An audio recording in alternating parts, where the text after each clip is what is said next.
নমস্কাৰ MD plus নিউজলৈ সমুদৰক মই মৃণালী স্বাগতম জনাইছোঁ আৰু এনেকুৱা খবৰসমূহ এতিয়াও চাবৰ বাবে আমাৰ এই চেনেলটো ছাবস্ক্ৰাইব কৰিব লগতে ভিডিঅ'টিত একোটাকৈ লাইক কৰি শ্বেয়াৰ কৰিবলৈ নাপাহৰিব।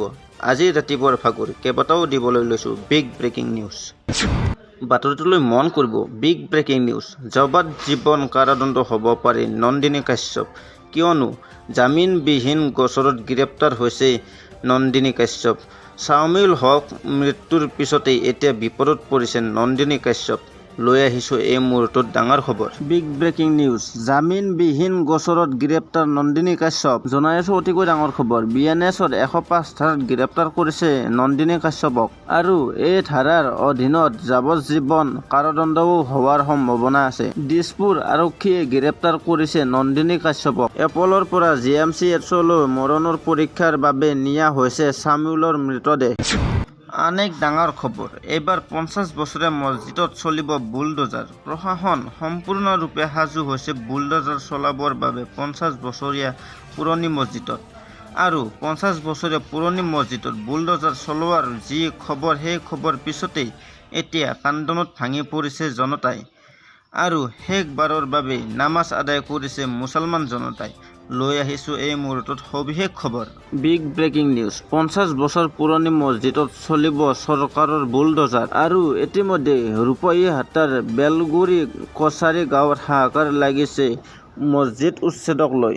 আৰু উচ্ছেদৰ জাননীৰ পোৱাৰ পিছতে লাগিছে হাহাকাৰ মুছলমানসকলৰ। অন্তিমবাৰৰ বাবে নামাজ আদায় কৰি কান্দোনত ভাঙি পৰিছে মুছলমান জনতা আৰু মছজিদ ভঙাৰ পূৰ্বে অন্তিমবাৰৰ বাবে নামাজ আদায় কৰি আল্লাহৰ ওচৰত কৰিছে দোৱা। উচ্ছেদৰ জাননী পোৱাৰ পিছতে নিজে নিজে গাঁও এৰিছে বেদখলকাৰীয়ে।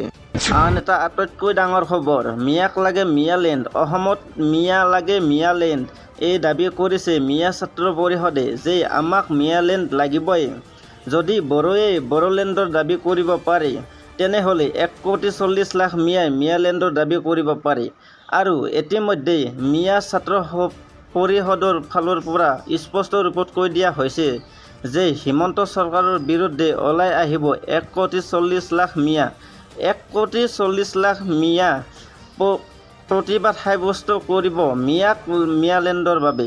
লৈ আহিছোঁ এই মুহূৰ্তত সবিশেষ খবৰ। Big breaking news. বড়ো মানুহে যদি বড়োলেণ্ড দাবী কৰিব পাৰে, মিয়াইও মিয়ালেণ্ড দাবী কৰিব পাৰে। জনাই আছোঁ অতিকৈ ডাঙৰ খবৰ। মিয়ালেণ্ড নিদিলে 1 কোটি মুছলমানৰ ৰোগত পৰিব হিমন্ত বিশ্ব শৰ্মা চৰকাৰ। চৰকাৰে মিয়াক পুনৰ সংস্থাপন নিদিলে বৃহৎ গণ আন্দোলনৰ সন্মুখীন হ'ব লাগিব হিমন্ত বিশ্ব শৰ্মা চৰকাৰে। মিয়া ছাত্ৰ পৰিষদে কঁপাই তুলিব সমগ্ৰ দেশ। বিদ্যাপুৰ টাউনখন আমি এনে বনোৱা নাইতো। মিয়া সাহিত্য সভা মিয়ালেণ্ডৰ দাবীৰে চৰকাৰক এক প্ৰকাৰে ধমক দিছে মিয়া ছাত্ৰ পৰিষদে। মানুহে যদি বড়োলেণ্ড পাব পাৰে, মিয়াই কিয় মিয়ালেণ্ড পাব নোৱাৰে? আৰু বীৰ লাচিত সেনাকো চেলেঞ্জ দিলে উচ্ছেদিত মিয়াই।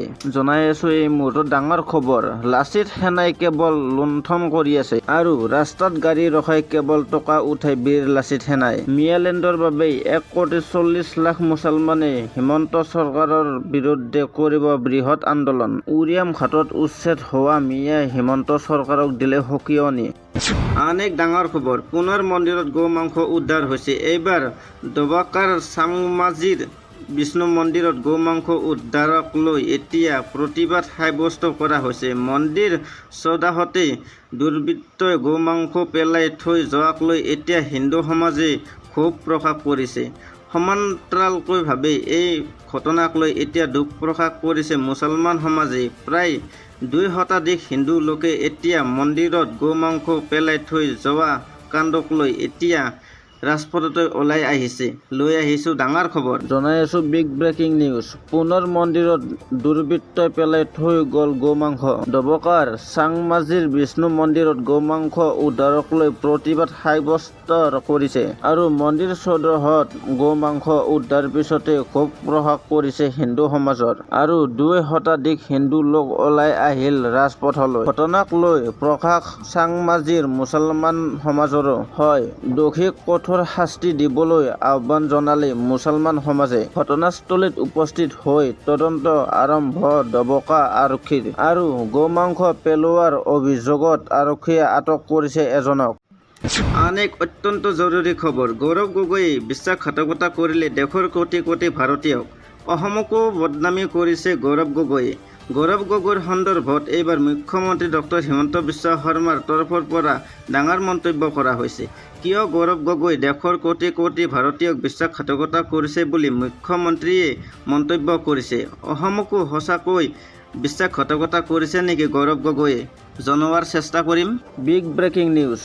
কোটি কোটি ভাৰতীয়ক বিশ্বাসঘাতকতা কৰিলে গৌৰৱ গগৈয়ে। সদনতো নিজেই প্ৰমাণ কৰিলে তেওঁৰ পাকিস্তান প্ৰীতি। জনাই আছো অতিকৈ ডাঙৰ খবৰ। গৌৰৱ গগৈৰ কাণ্ডই বদনামী কৰিলে অসমক। যিকোনো সময়তে ভাৰত এৰি যাব পাৰে গৌৰৱ গগৈ। গৌৰৱৰ গোপন পাকিস্তান ভ্ৰমণ, পাকিস্তানী প্ৰতিষ্ঠানৰ সৈতে সম্পৰ্ক পুনৰ প্ৰমাণ হ'ল। মুখ্যমন্ত্ৰী ডক্টৰ হিমন্ত বিশ্ব শৰ্মাৰ ডাঙৰ মন্তব্য। দেশৰ লগতে দেশৰ গৌৰৱপূৰ্ণ এতিয়া আকৌ বিশ্বাসঘাতকতা কৰিলে গৌৰৱে। সদনত গৌৰৱ গগৈৰ মন্তব্যৰ পিছতেই মুখ্যমন্ত্ৰী ডক্টৰ হিমন্ত বিশ্ব শৰ্মাৰ বিস্ফোৰক মন্তব্য। এনেকুৱা খবৰসমূহ নিতৌ চাবৰ বাবে আমাৰ এই চেনেলটো ছাবস্ক্ৰাইব কৰিব। লগতে ইমান সময় চাই থকাৰ বাবে বহুত বহুত ধন্যবাদ।